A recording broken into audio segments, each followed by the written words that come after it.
Welcome, welcome, welcome to Awakening Potential Podcast, your portal to profound self-discovery and personal growth with an opportunity to change your life. Join us on the riveting adventure every week as we unravel the extraordinary tales of ordinary individuals who create extraordinary lives. In each episode, we plunge into captivating stories, life-altering experiences, and profound insights that ignite your journey towards realizing your limitless potential. Today we are joined by Efrat. Did I get that right? Uh, Shokef. Forgive me for messing up the name if I Perfect. did. She's a true luminary in the world of shamanic healing, and we have been sharing. She has some invaluable information and wisdom that she's going to be sharing with us today. So get ready to awaken your potential as we embark on the enlightening conversation. Welcome, Efrat. And thank you so much for taking your time and being there with us all. And you and I were just talking just quickly, briefly before that your name actually, and I'm sorry if I mess it up, um, uh, is a healing name. Tell us more about that and welcome. Um, it's a very simple story. I'm from Israel, and it's a very Israeli name, a location here in Israel, and that holds. There's a huge portal there in that location, and when you spell it backwards, and I believe in the letters, so it would sound, if in Hebrew my name is Efrat, then when you spell it backwards is Therapé, which is will heal. And I found that out actually very late into my healing journey, becoming a healer. So yes, that's like a brief story about it. I love that. I so love that. Like I've got we're giving a name because my name, Karen, also is in that healing realm. And I don't know about you, but I find that so many people have something from their past when they were playing or something that intrigued them as a child that brings them to where they are today. And usually when they are doing what they do and loving what they do, it's something related and they're aligned with that passion. Is that hold true for you as well?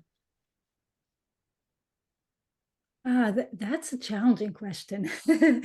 I think a lot of elements from my childhood came to be once I stepped into my path.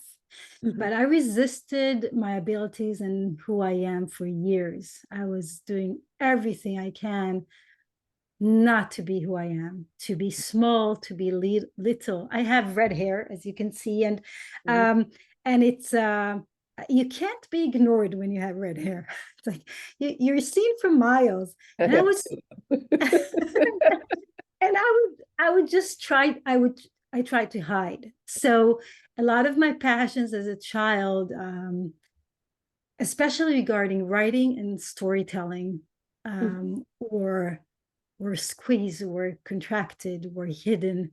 Um, I went through a journey of escaping myself until a car crash actually caught me, and I was severely injured.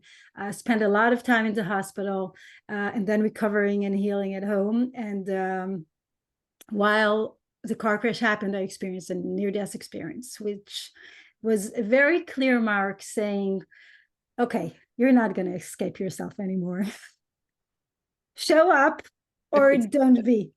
And I had three little babies at home. I had to show up. I had to recover. There was no question about it. So, and that's when I found I was returning to my childhood um, sparkles, little guiding thoughts and being of who I am and who I am to become. So, Beautiful, beautiful. It's interesting you bring that up because Everett, I also had a near-death experience in my 20s. And really. I was had a little sports car. I love sports cars. I've always have. And I was living in the tri-state area here in the States. in New York, Pennsylvania, and New Jersey, and there's Mhm. mountains there, and it snows there, and there's ice. And I'm living in Florida now, so we don't have any of that. But when I was in my 20s, I lived up there, and I hit a boulder head on, and my car was like the size of a Volkswagen Beetle here.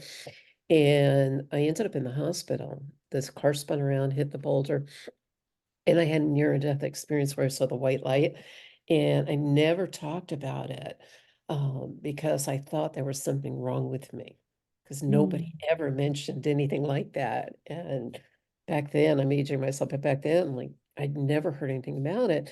But it seems to me the more I'm hearing about it now, and I'm hearing about it more and more, those who have come back, for lack of better, um, seem to have a higher purpose. You know, we're here to like not hide anymore, as you had said. And I mean, I'm certainly not hiding. And I used to also be a doormat and a little, a meek mouse that would never look anybody in the face. And it wasn't that long ago, sadly, but now it's like I've stepped out of that. And I was able to like really step into my power and not give my power away as a result of that. But it was a process. It didn't happen overnight, excuse me. And I don't know if your journey was similar to that because, as you said, you were really quiet and shy, and then now you're out there. Here you are today, here with me, and I'm grateful for that. What was your experience of that? I really resonate with what you say about the process and about sharing, because Mhm. I'm not, I'll be careful with sharing statistics about near-death experience and various spiritual experience that people have. So many people experience those transcendence moments. Right. And I work a lot with children and teens, and they experience them as well. And it's like our society is talking more about it. And if you look at the number of near-death experiences books, for example, out there, it's a very big difference than 5 years ago, 10 years ago. But as you say, it takes time to share and find those people, and it took me a while as well. Mhm. And also there is an element of an invitation. It's an Mhm. invitation to show up. You don't become enlightened because you had a near-death experience. It's Yeah, just it's a kick. It's a nudge. Um, exactly. Perfectly put. that says, okay, you're gonna have to show up, and we're gonna give you all the tools and all the opportunities, but it's a continuous yes, even today. So we show up, and we're seen in the world, and we're visible, and we're sharing the wisdom that comes through us, but it's a constant yes of getting out of a comfort zone, because there is a bigger mission, there is a Mhm. bigger issue. And I feel it's I think everyone here has a higher purpose, but some of us are being given this invitation to share higher perspectives Mhm. and to Absolutely. And you open the doors for others. Yeah. Yeah, and you do that so incredibly well with your shamanic healing. Tell us a little bit about that because a lot of people don't, if you'll explain what shamanic healing is, because I don't know that all of our listeners who are listening today will actually know what that is, and be Mm. nice. So for me, shamanic healing is just another healing modality. And I always feel that we're so blessed to be living at a time that there are so many healing modalities that each person can find the one that speaks to them, and thus go on their journey of healing and not be afraid because, oh, what is energy healing? It took me a long time to say yes to energy healing, and that happened for me after my car crash a few years. Right. I found my way to shamanic healing through a concept that is usually more familiar to people, a soul retrieval, which is the activation of dormant energy parts within us, or within the story of the shamanic traditions, it's like the collection. We collect pieces of energies that are ours, that are somewhere else, and we bring them back. And this is something the shaman mediates for those for the clients we work for. It's wisdom and modalities that is based on ancient wisdom. Um, of walking between the dimensions. And this is very related to the near-death experience, because a lot of people practicing shamanism have had some experience, which opened the door to walk between dimensions. So if I mediate healing, I can go to other dimensions using my awareness, shamanic journeying, various tools, and mediate the energetic healing. And that ripples down, that goes down, it integrates into our physical. It's Absolutely. really hard to explain what shamanic energy healing is, because it's something that you need to experience. And when people experience it, they get it. I never find the words. I try on my blog, my website, my writing to share, but it's about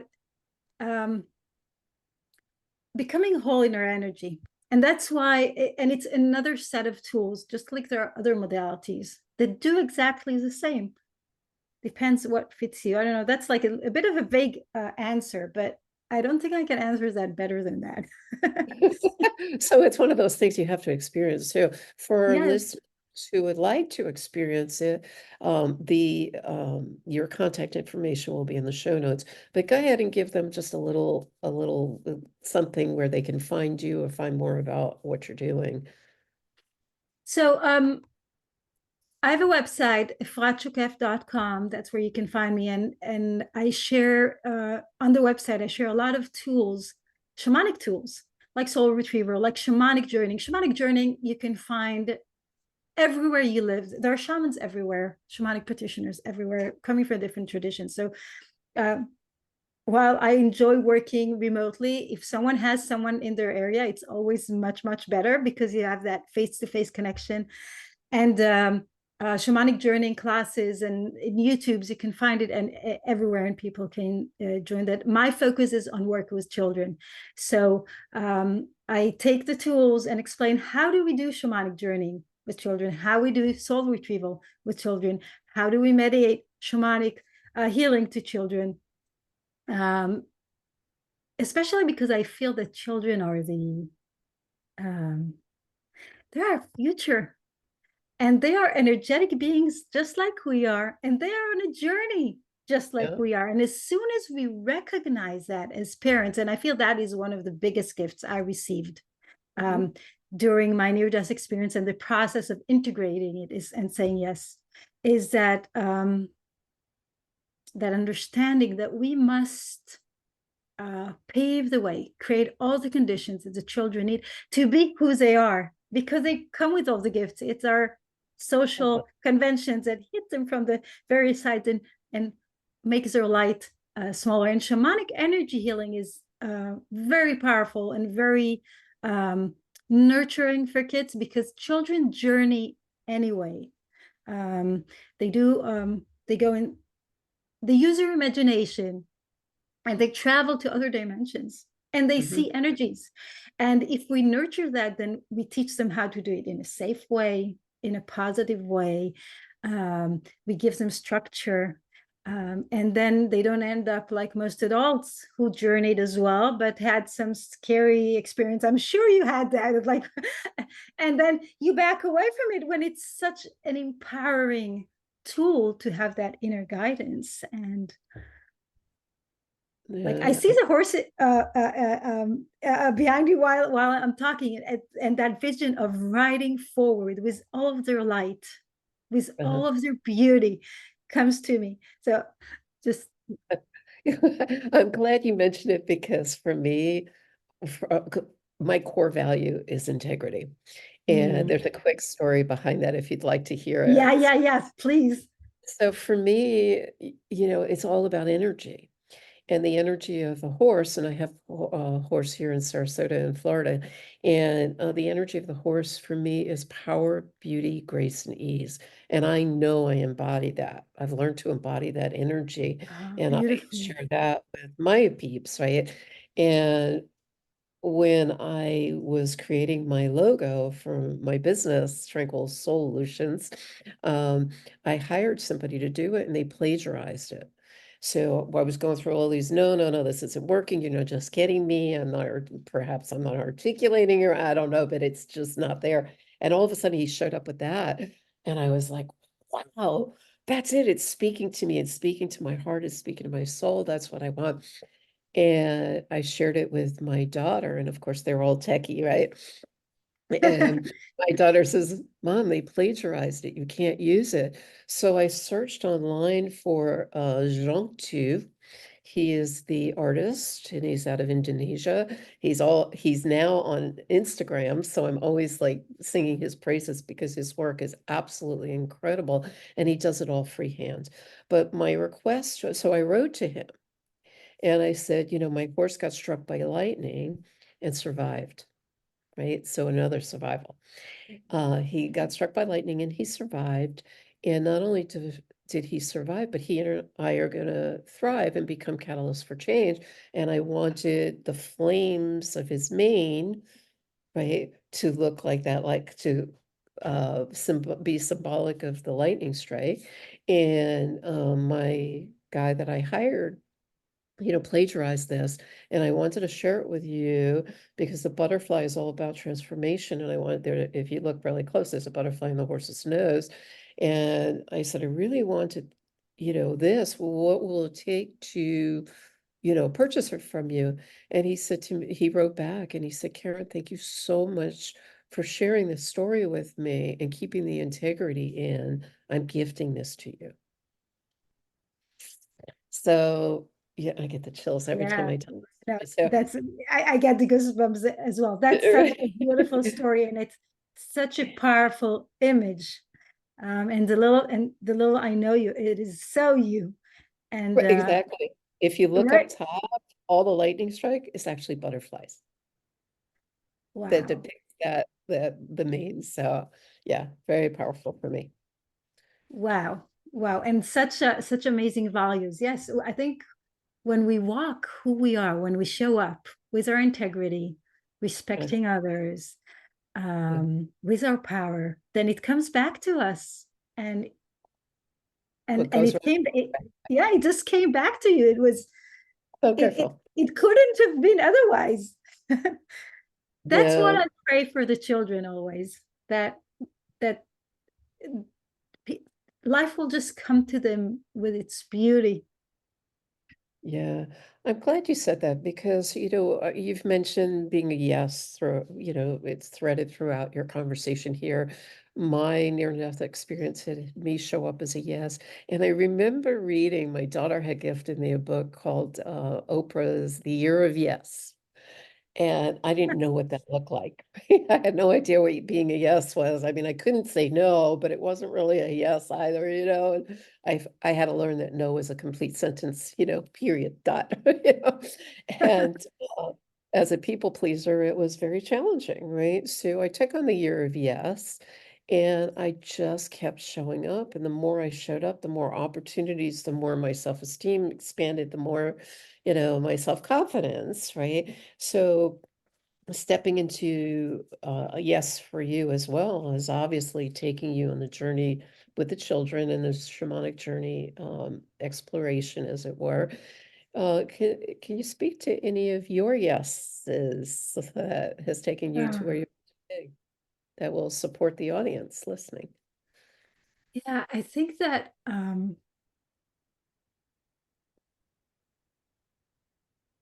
whatever comes to me, I go back to my heart. I always Mhm. go back to my heart because my mind can immediately give me a list, a long, very creative list of excuses why this shouldn't happen, why this is impossible, why this is not smart, what would my parents say, what would my community say. I get, and I've learned when I was healing, I've noticed that whenever I'm here in my heart, whenever I'm aligned to my own truths, even if it doesn't align to what seems around to be going on around me, I feel heaven and earth. I feel like I felt during my visit to other realms in my near-death experience. And there was one moment like that, and another moment like that. And these were all yes moments. Yes, because it was aligned to my heart to who I am in my essence, not because it aligned to what my mind thought. And as these, I had one moment a day, and then I had a few moments a day, and then I have a very supporting partner, and he joined me, and he understood that something is happening and that we need to change things in our lives. And and it was one small shift, and but they accumulate. And when you have those that accumulation of aligned yeses and yeses that lead to actions and constantly being attentive, then that huge shift in life happens. And every week, every month, there are always more invitations. Some of them are smaller invitations. Some of them are big invitations. I'll give an example. My girls were in a school that is considered very good here. And but we realized it wasn't good for them. And that we are now homeschooling for a few years now. And that was a decision that was contrary to anything we were brought up on, our environment. That meant saying something, a bit of criticism to our community, which we were part of, and a lot of changes. But it was a very clear yes, not only to me, but my daughters, my husband.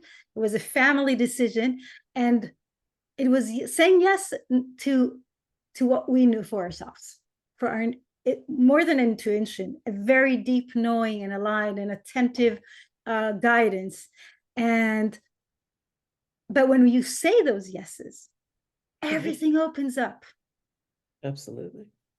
Everything opens up. So, and you know that from multiple yeses that you've said along life, and it seems like the craziest ideas, and you look at yourself from the outside and say, what are you thinking? Are you seriously trying to do that and that and that? But then something happens. Exactly. And I think we're addicted to those yeses at some point, because it becomes aligned yeses. Right. Because don't you find it's like opportunities show up, right? Yeah, they show up and they guide us, and they guide us in a positive way. Absolutely. So Absolutely. Yeah. Well, I'm definitely for saying yeses. yeah. Small ones, start with small ones. Exactly. That's exactly And how accumulate them. Yeah. So leaving the audience with something as we're coming to a close, what is the one thing that you'd like to leave them with that will really empower them to make those extraordinary choices? I would Becoming. say two things. Really trust your own knowing. And if you're confused, and find ways, healing modalities, people that would guide you in releasing that confusion, so you can start hearing yourself, but get to the point that where you hear yourself, not those people walking with you, yourself. And do the same for your children. Remember that they are on a journey, and see them as a teacher, as at least equal teachers, if not more superior, and allows them to guide you, to be your guides. Love it. Love it. So the lesson here, you always have choice. Be ordinary to be ordinary or extraordinary. I personally choose extraordinary, and I invite you Me to too. choose the thing. Yeah. Thank you so much for your time and talent and joining us today, Efrat. And as I said, the notes will be in the show notes. So thank you so much for joining us today.